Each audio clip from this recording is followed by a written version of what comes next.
Melbourne is full of people who care about climate change, and it's also full of people who drive 800 metres to get coffee, 2 kilometres to the gym, or spend 15 minutes looking for a parking spot just to avoid walking for 10.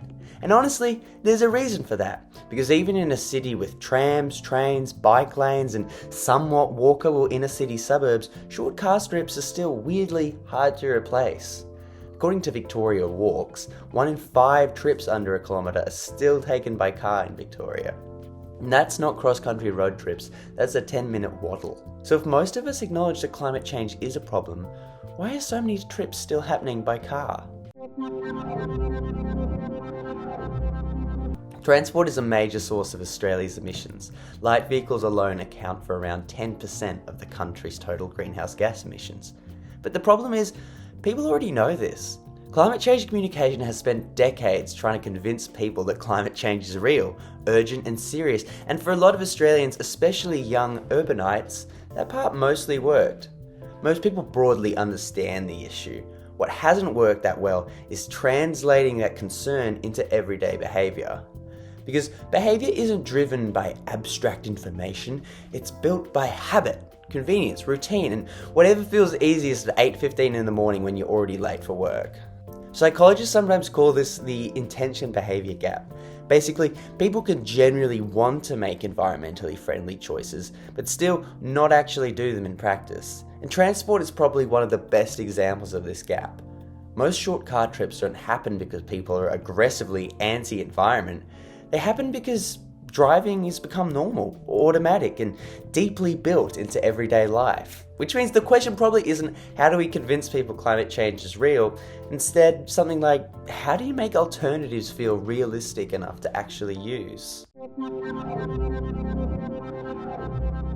A lot of climate communication treats driving like a purely rational decision, as if people sit down every morning, carefully weigh up the environmental consequences of every trip, then deliberately choose the worst option.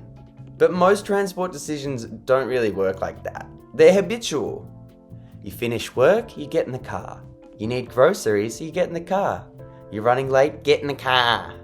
And once those routines settle in, they can feel pretty difficult to interrupt. Psychologists describe this as behaviour momentum.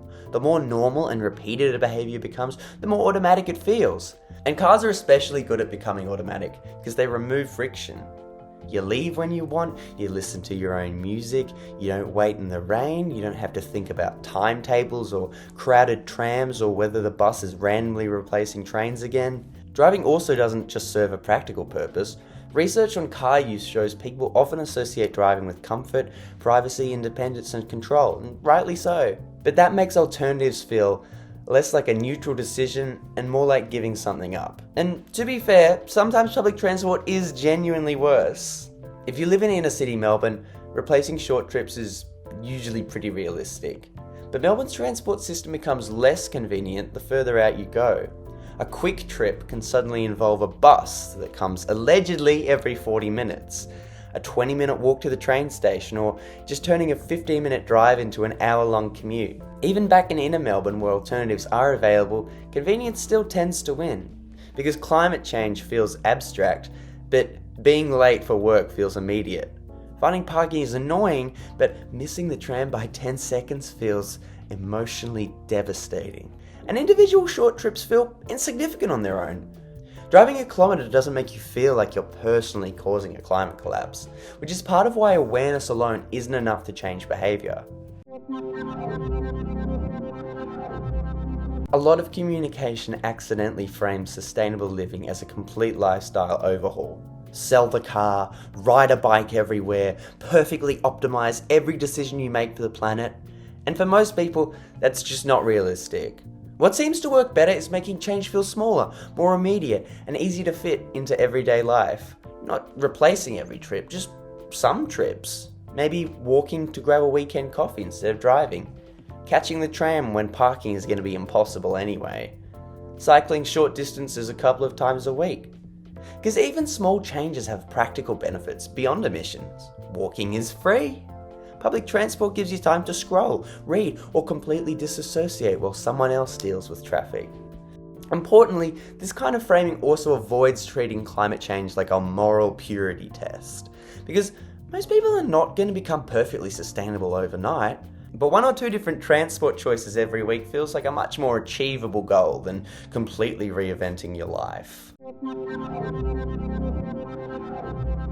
Climate change communication usually assumes people change their behaviour once they understand the facts, but transport choices are rarely just about facts. They're about convenience, routine, infrastructure, stress, comfort, and whatever feels manageable in everyday life. And that means people aren't necessarily failing because they don't care. A lot of the time they're responding to systems and habits that make driving feel normal, which is why the most effective changes are often the smaller ones. Not becoming perfectly sustainable overnight, just replacing one short trip occasionally, making a different decision every now and then. Because climate change probably becomes more realistic once it stops feeling like a complete lifestyle transformation.